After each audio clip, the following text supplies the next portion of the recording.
Good morning students. Exercise 5.3 का सवाल number 20 कह रहा है यदि किसी एपी, सवाल नंबर 20 क्या कह रहा है, किसी एपी के तीसरे और 8वें पदों का योग 7 है और तथा 7वें और 14वें पदों का योग -3 है, तो उनका 10वां पद ज्ञात कीजिए। कौन सा पद ज्ञात करा तो इसमें क्या माना जाएगा? सबसे पहले माना समांतर श्रेणी का प्रथम पद, माना समांतर श्रेणी का प्रथम पद ए तथा सार अंतर डी है, अब बताओ पहली शर्त क्या कह रहा है? प्रथम शर्तानुसार, राइट, शर्तानुसार क्या है? पहली शर्त देखो क्या कह रहा है? कह रहा है कि पहली शर्त के अनुसार कह रहा है कि तीसरे और 8वें पदों का योग, तीसरे पद को आप क्या लिखेंगे? a+2d और 8वें पद को क्या लिखोगे? a+7d का योग कितना है? का योग 7 है, का योग कितना है? 7 है। तो a+a कितना हो जाएगा? 2a और 7 और 2 कितना हो जाएगा? 9d और बराबर में क्या है? 7। ठीक, समीकरण फर्स्ट में गई। अब क्या लिखा जाएगा? सेकेंड शर्तानुसार, सेकेंड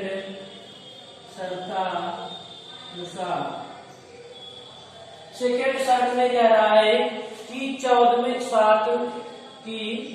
तथा 7वें और 14वें पदों का योग, सातवें मतलब a+6d, 7वें और 14वें पदों का योग, 14वें पद को क्या लिखेंगे? a+13d का योग कितना कह रहा है? -3 है, तो उसका 10वां पद ज्ञात कीजिए। पहले था यदि किसी एपी के तीसरे और 8वें पदों का योग 7 है तथा 7वें और 14वें पदों का योग -3 है, तो यहाँ क्या जाएगा? a+a 2a और 6d + 13d कितना हो जाएगा? 19d बराबर में -3। समीकरण सेकेंड, समीकरण फर्स्ट व सेकेंड को घटाने पर क्या लिखोगे? समीकरण फर्स्ट व सेकेंड को घटाने पर, समीकरण फर्स्ट व सेकेंड को घटाने पर, समीकरण फर्स्ट व सेकेंड को अगर घटाएंगे तो बताओ क्या लिखा जाएगा? 2a + 9d बराबर 7, फिर 2a + 19d बराबर में -3, यहाँ माइनस यहाँ क्या हो जाएगा? प्लस, 2a से एक प्लस का है, माइनस का कट जाएगा, 19 से 9 तो मतलब कितना? -10d और 7 के कितना हो जाएगा? 10, तो d बराबर आ जाएगा -1, d बराबर क्या आ गया? -1। अब d का मान समीकरण फर्स्ट में रखने पर, d का मान समीकरण फर्स्ट में रखने पर, d का मान समीकरण फर्स्ट में रखने पर, समीकरण फर्स्ट में रखने पर बताओ क्या करें हम? a+2a 9d लिखा है, 2a + 9d, d का मान आया क्या है? -1 बराबर में कितना है? 7, तो 2a -9 बराबर 7 आ रहा है। 2a बराबर क्या रहेगा? 9 7 16, तो 2a बराबर कितना आ जाएगा? 1, a बराबर कितना आ जाएगा? 1। अब देखो इधर a का मान 8 आया है, d का मान -1 आया है, तो कह रहा है कि 10वां पद ज्ञात कीजिए। 10वां पद आप कैसे ज्ञात करेंगे? उसके बाद लिखा जाएगा भैया, ठीक, क्या लिखा जाएगा?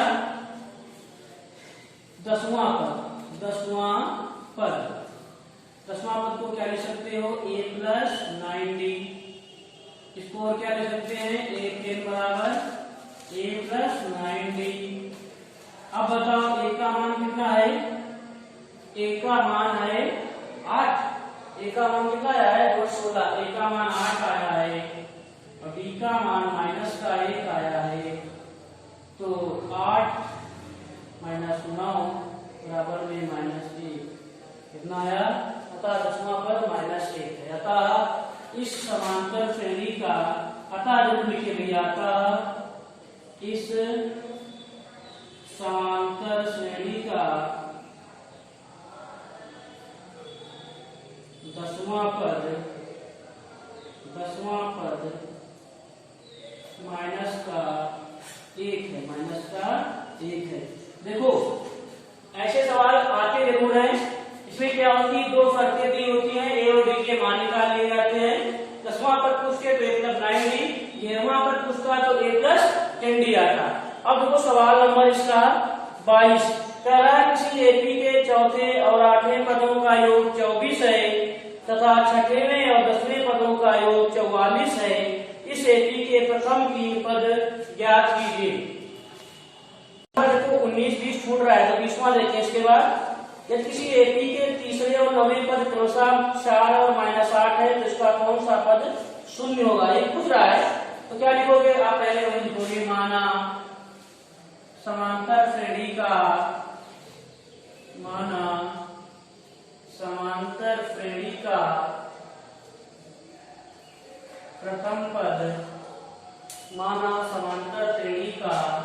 प्रथम पद ए तथा सार्वंतर क्या है, सार्वंतर डी है। सभी लिखा जाता है, इसमें लिख रहे हैं।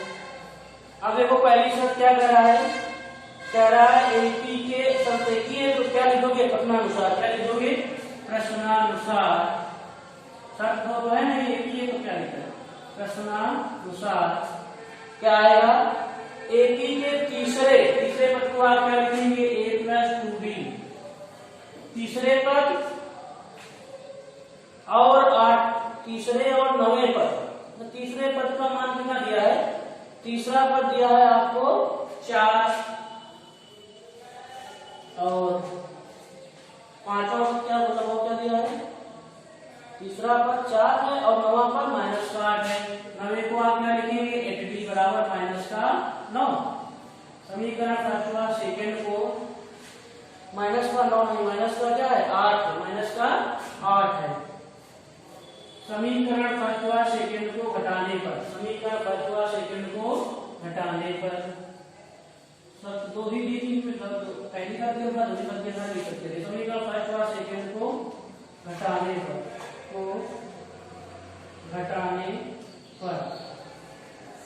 समीकरण फर्स्ट सेकंड को घटाने पर लिखते हैं। समीकरण फर्स्ट सेकंड को घटाने पर बताओ, समीकरण फर्स्ट है क्या, a प्लस 2d बराबर में 4, a प्लस 8d बराबर क्या लिखा है, -8। ठीक, माइनस प्लस हो जाएगा। ठीक है, तो बताओ a से 1 चला जाएगा, 1 से 2 जाएगा -6d, अब बराबर में 8 से 4 गया -4, तो d का मान आ जाएगा 2/3। d का मान क्या रहेगा, 4/6 आएगा। तो 2 3 6, 2 2 4, तो d का मान क्या आ गया, 2/3। d का मान समीकरण फर्स्ट में रखने पर, d का मान समीकरण फर्स्ट में रखने पर,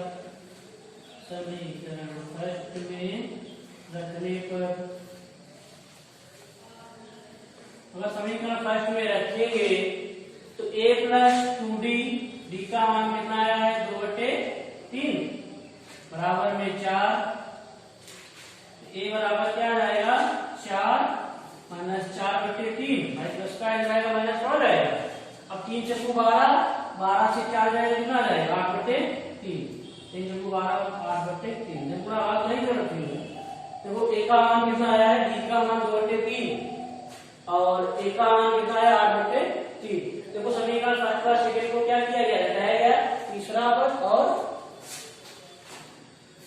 यहाँ भी माइनस का कितना है, प्लस का है, तो यहाँ क्या हो जाएगा 8 4 कितना होता है 12 होता है, 8 4 12, यहाँ प्लस का कितना लगेगा तो 8,012 हो जाएगा।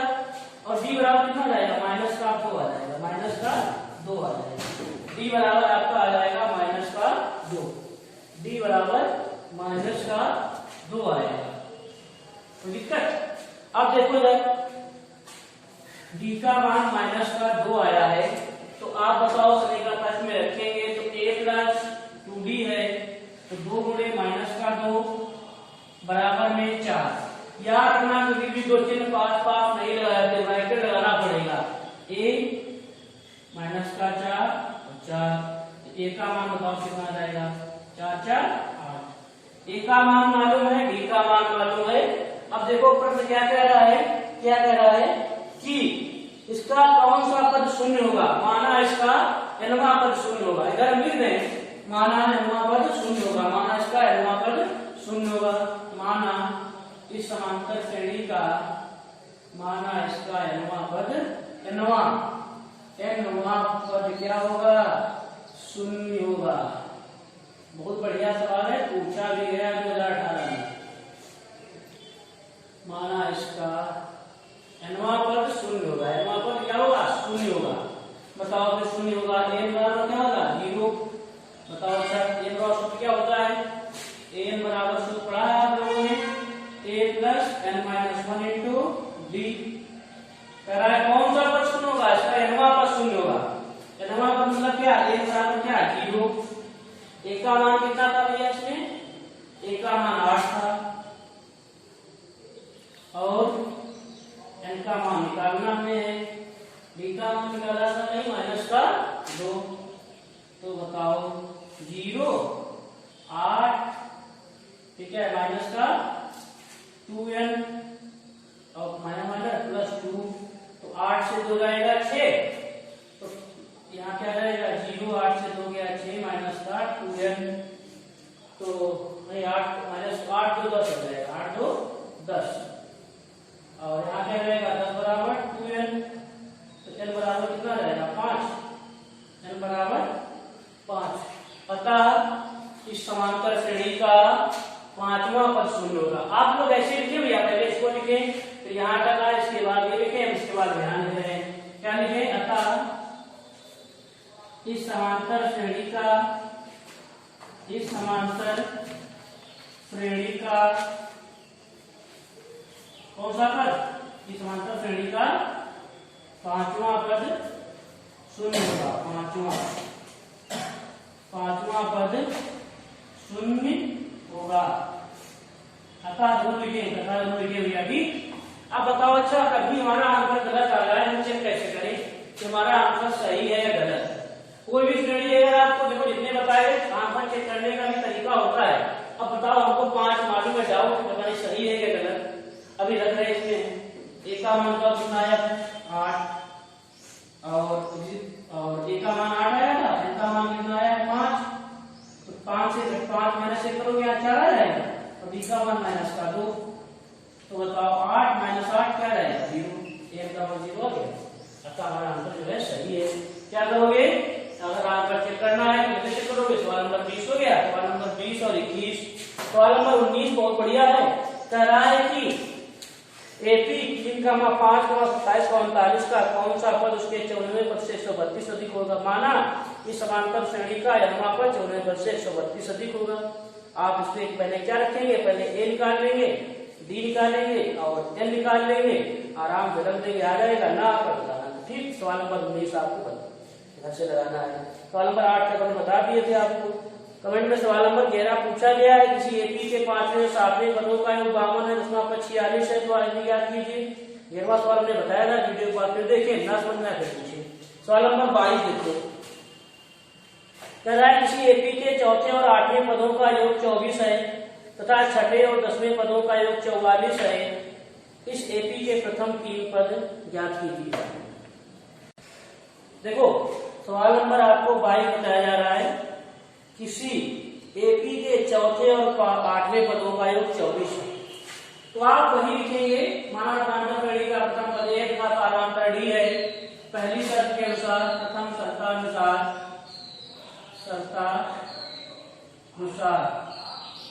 बताओ क्या शर्त है। कह रहा है कि एपी के चौथे और आठवें पद, चौथे पद को क्या लिखेंगे a + 3d, आठवें पद को क्या लिखोगे a + 7d का योग कितना है, का योग है 24, का योग है 24। तो बताओ a कितना हो जाएगा 2a हो जाएगा, 7 और 3 कितना हो जाएगा 10d बराबर में 24। और कुछ कर लो, 2 कॉमन मिलेगा तो a + 5d, a + 5d बराबर कितना 24। तो यहाँ कितना मिलेगा 2 जल्दी 4, तो a + 5d बराबर कितना आ जाएगा 12। ये समीकरण फर्स्ट। अब बताओ सेकेंड शर्तानुसार, सेकेंड शर्त बताओ क्या है। सेकेंड शर्त कह रहा है कि छठे और 10वें पदों का योग 44 है। छठे पद, छठा कौन है a + 5d, छठे पद और किसका 10वें पद को क्या लिखोगे a + 9d बराबर योग कितना है 44, 44 कितना है 44। हल कर जरा देखो क्या आएगा, a प्लस कितना आएगा 2a और 5 9 5 कितना हो जाएगा 14d बराबर 44। 2 कॉमन मिलेगा तो a + 7d आ जाएगा बराबर 44। यहाँ आ जाएगा 22, सूत्र बीचा तो बीचा a + 7d बराबर क्या आ जाएगा 22। का समीकरण फर्स्ट व सेकंड को घटाने पर क्या लिखोगे, समीकरण फर्स्ट व सेकंड को घटाने पर, समीकरण फर्स्ट व सेकंड को घटाने पर,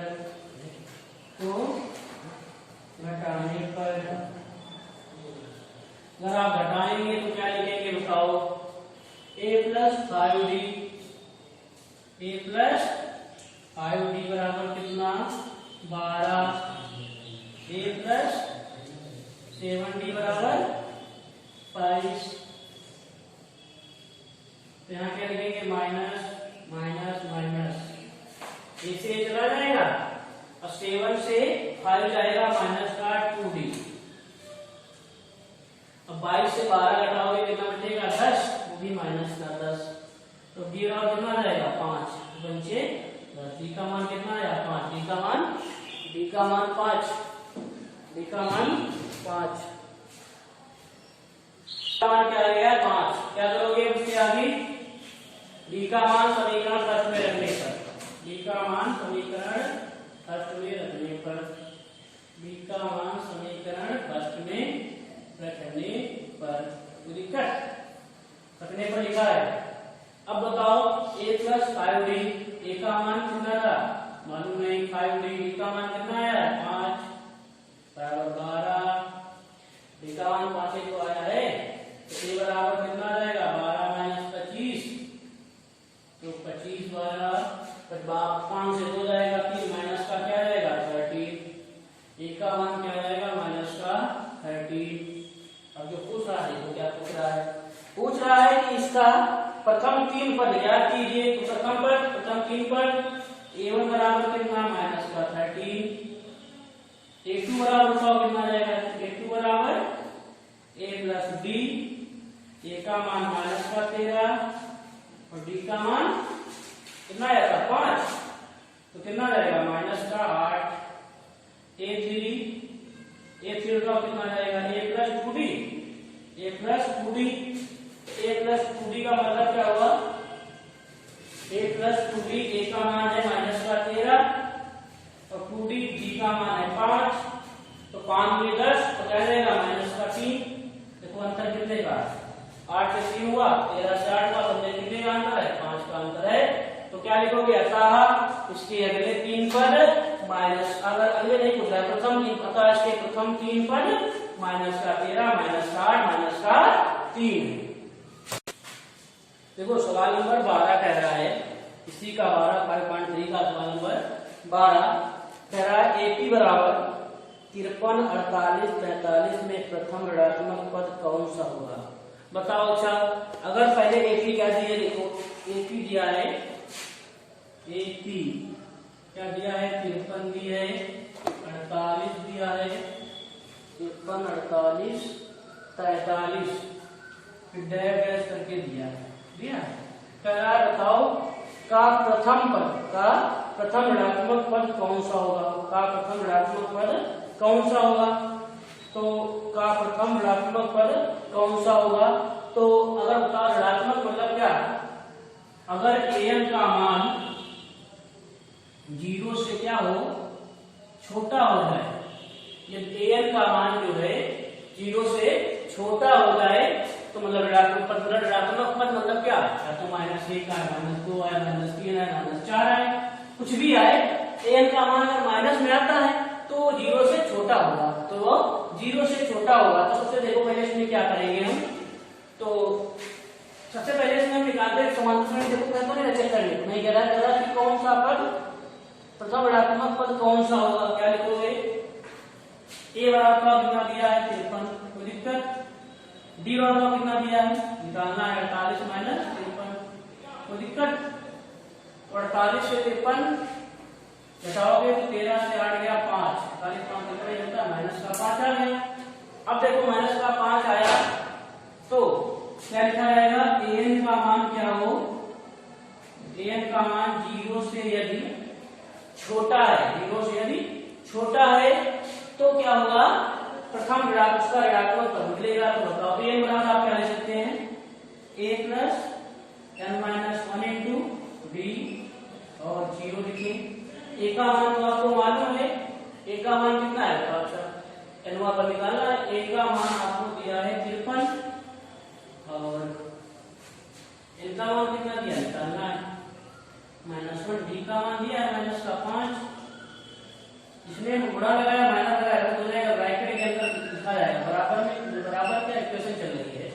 अब बताओ 53 और प्लस क्या लिख सकते हैं इसको, है माइनस का 5n, क्योंकि माइनस है तो माइनस का 5n और फिर का प्लस का 5 और ये है 0 से कह रहा है कि an का मान जो है 0 से छोटा है। तो देखो ऐसी इक्वेशन आपको 53 5 कितना हो जाएगा 58, 58 माइनस 5n और डैश 0, मतलब अब ऐसी इक्वेशन आपको हल तो कर सकते हैं, ये इक्वेशन है मतलब इक्वेशन समीकरण वाली नहीं है, लेकिन आप इसको उधर ले जा सकते हैं। तो बताओ अगर माइनस का 5n है, यहाँ 58 लिखा है और यहाँ क्या लिखा है 5n। अब बताओ अगर काटोगे तो n का मान कितना आएगा, 58 बटे 5, n बराबर काटो कितना आएगा, देखो 5 एकम 5 और 5 एकम 5, 3 बचेगा, 11 सही लिखा जाए तो भाग करके देखो, 5 है 58, 5 एकम 5, यहाँ आ जाएगा 1, 18 आ जाएगा 0, 5 एकम 5 तो 8 5 3 5 का 30, मतलब दोनों लगाओगे तो 30 आ जाएगा, लेकिन आंसर क्या आएगा 13 सही 3 बटे 5, 13 सही 3 बटे 5। बताओ अच्छा n का मान ऋणात्मक भी नहीं होता है कभी भी, ठीक। अब n का मान ना तो भिन्न में होता है, तो इसके इर्द गिर्द देखें इसे कौन संख्या बनाए, तो 11 के पहले 10 होता है और 11 के बाद कितना आ जाएगा, 11 के बाद 12, या तो 11 होगा या 12 होगा, तो चेक करते हैं। बताओ अच्छा इसको दशमलव में लिखते कितना आया था, 5 7 30, तो 11 मतलब 6, तो बताओ मतलब 6 जो है ये कुछ 12 के ज्यादा नजदीक है, 12 के अधिकतम निकट है, तो क्या करें, तो 12 के निकट अगर है तो हम n का मान क्या मान लें, 12, n का मान मान लेते हैं 12। इसका जो है 12वां पद प्रथम ऋणात्मक पद कौन सा होगा, n बराबर 12वां, तो 12वां देखिए अच्छा जो 12 निकल के आ रहा है हमारा सही है गलत। अब बताओ 12 को क्या लिख सकते हैं, a12, a प्लस क्या लिखेंगे 11d। अब बताओ a का मान आया कितना घेरा डी का मान कितना आया था, डी का मान -5, तो 53 और माइनस का 55 तो -2, प्रथम ऋणात्मक पद कौन आएगा, -2। तो आ गया, 0 से मान इसका छोटा है कि नहीं, 0 से संख्या छोटी है कि नहीं, इसका कितना जाएगा, -2। अगर आप घेरा मानते तो क्या करते, a प्लस का मान कितना था 53, और घेरा गुणे 53 नहीं, घेरा क्या लिखते हैं, 10 लिखते हैं, तो भाई क्योंकि तो घेरा पता था, तो 10 लिखते हैं, 10 गुणे -5, तो कितना आता है 53 -50। देखो यहाँ से सोचेंगे कौन सा हम, देखो इसके आगे पीछे संख्या लेंगे, अधिकतर आगे ही ली जाती है, क्योंकि क्या, अगर आपको कंफ्यूजन हो गया है, देखो अब चेक करके देख लें, रफ्तार कर सकते हैं, 12वां पर लेते हैं तो कितना आया -2, 11वां पर लेते हैं तो 5 आया, 3 आया 5 का, 3 प्लस का तो 0 से तो बड़ा हो गया, 0 से छोटा कौन है, -2। क्या लिखा जाएगा, अतः इसका 12वां पर प्रथम ऋणात्मक पद होगा। क्या लिखोगे, अतः इस समांतर श्रेणी का, अतः इस समांतर श्रेणी का, लिख देते, अतः इस समांतर श्रेणी का कौन सा पद, 12वां पद प्रथम ऋणात्मक पद होगा, प्रथम ऋणात्मक पद होगा। जो बोल रहे हैं क्या लिखा जाएगा, अतः इस समांतर श्रेणी का 12वां पद प्रथम ऋणात्मक पद होगा, प्रथम ऋणात्मक पद होगा। अब बताओ इसको 11 की 5 को लिख दें, 11 गुना 6 लिख दें, 11 गुना 6, इनका मान कितना आ गया, देखो इनका मान 11 रख के देख लेते हैं, 11 अच्छा नहीं जाएगा क्योंकि 5 से बीच बड़ी आ गई है, या लोग 2 3 होता तो एक बार सोचते कि मतलब 11 रख लिया जाए, लेकिन क्या है, जब लोग देख छह आ गया, क्या लिखोगे, क्योंकि इनका मान कभी भी ऋणात्मक नहीं होता है, तो इसके तुरंत बाद प्राकृतिक संख्या जो आती है कौन, प्राकृतिक संख्या कौन है, 12 है, अतः इस समांतर श्रेणी का 12वां पद ऋणात्मक होगा। देखो दूसरे का चौथा पार्ट जो है एक्सरसाइज 5.2 का दूसरे का चौथा, खाते में प्रत्येक वर्ष का मिश्र धन, जबकि 10,000 रुपए की राशि पर 8% वार्षिक की दर से चक्रवृद्धि ब्याज। देखो साधारण ब्याज का सूत्र क्या होता है, मूलधन गुणे दर गुणे सम बटे 100। क्या होता है, मूलधन साधारण ब्याज का सूत्र होता है मूलधन गुणे दर गुणे समय बटे क्या होता है 100 होता है। अब बताओ, ये तो मूल साधारण ब्याज का सूत्र हो गया, सिंपल इंटरेस्ट एसआई बराबर पीआईटी बटे 100। एक होता है ए बराबर पी 1 प्लस आर बटे 100 की पावर एन, ये चक्रवृद्धि ब्याज का सूत्र होता है। चक्रवृद्धि ब्याज बराबर क्या होता है, चक्रवृद्धि ब्याज वाला जो होता है ए बराबर पी 1 प्लस आर बटे 100, ए होता है निष्पन्न, पी होता है मूलधन। तो बताओ आपको देखो सवाल जो दिया है पी बराबर दिया गया है 10,000 रुपए, पी मतलब क्या होता है मूलधन, पी बराबर क्या होता है प्रिंसिपल या मूलधन, और आर होती है रेट, वो दी है तुमको 8%।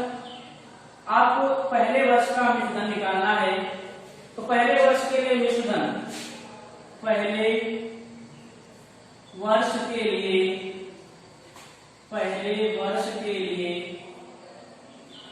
मिश्रधन, पहले वर्ष के लिए मिश्रधन बताओ सूत्र क्या लगेगा, ए बराबर पी 1 प्लस आर बटे 100 की पावर n लगेगा।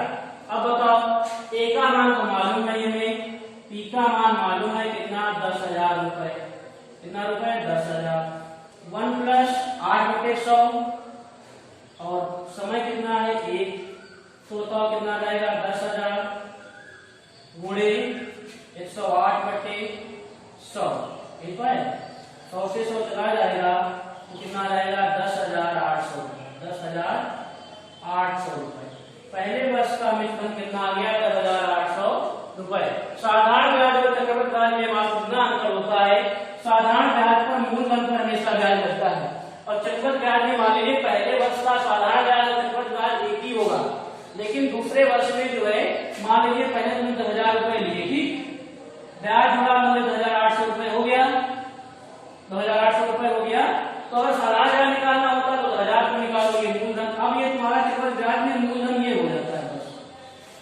अब देखो इसके बाद पहले वर्ष के लिए निकाल लिया,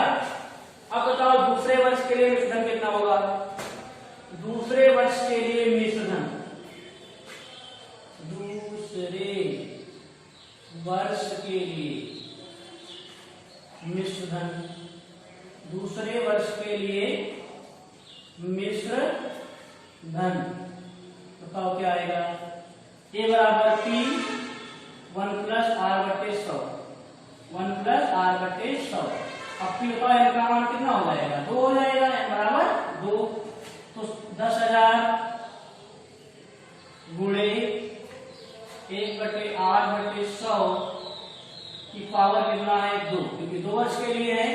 तो क्या जाएगा 10,000 गुणे 108 बटे 100, कितनी बार लिखा जाएगा, 2 बार, 108 बटे 100। कोई दिक्कत। अब देखो इधर 100 100 100 100 108 गुणा करोगे आ जाएगा 11,664 रुपए में सुधन आ जाएगा। ठीक। अब बताओ तीसरे वर्ष के लिए मिश्रधन, तीसरे वर्ष के लिए मिश्रधन, तीसरे वर्ष के लिए, तीसरे वर्ष के लिए मिश्रधन बताओ क्या आ जाएगा। तीसरे वर्ष के लिए मिश्रधन क्या आएगा। अब की बार ए बराबर क्या आ जाएगा, P बराबर 1 प्लस R बटे 100। तो देखो की पावर n, देखो इसके बाद से कहां पर लिखेंगे, इसके बाद आगे ऊपर लिख रहे हैं, तो दिक्कत आप देख लेना अपना। ठीक। बताओ कितना रहेगा, 10,000 रुपए। कितना रहेगा, 10,000 रुपए गुणे 108 1 प्लस 8 बटे 100 की पावर n। तो बताओ कितना रहेगा, 10,000 गुणे 108 बटे 100। कितनी बार लिखोगे, यहाँ 3 लिखे जाए, 108 गुणे 100, फिर 108 गुणे 100, 100 से 100, 100 से 100, 100 100 100 पड़ गया। ठीक। अब बताओ कितना आ जाएगा, 108 में 108 में क्या लिखोगे, 11,664 गुणा देखना कितनी आ रही है। ठीक। 108 बटे 100, इसकी आप गुणा करेंगे कुछ आएगा। इसके बाद लिखेंगे तुम्हारी श्रेणी क्या आ जाएगी, श्रेणी आएगी आपकी क्या, 11,664। पहले क्या किया 10,800, 10,800 11,664 फिर आ जाएगी। इन दोनों सभी का D1 D2 निकालेंगे, D1 D2 निकालेंगे।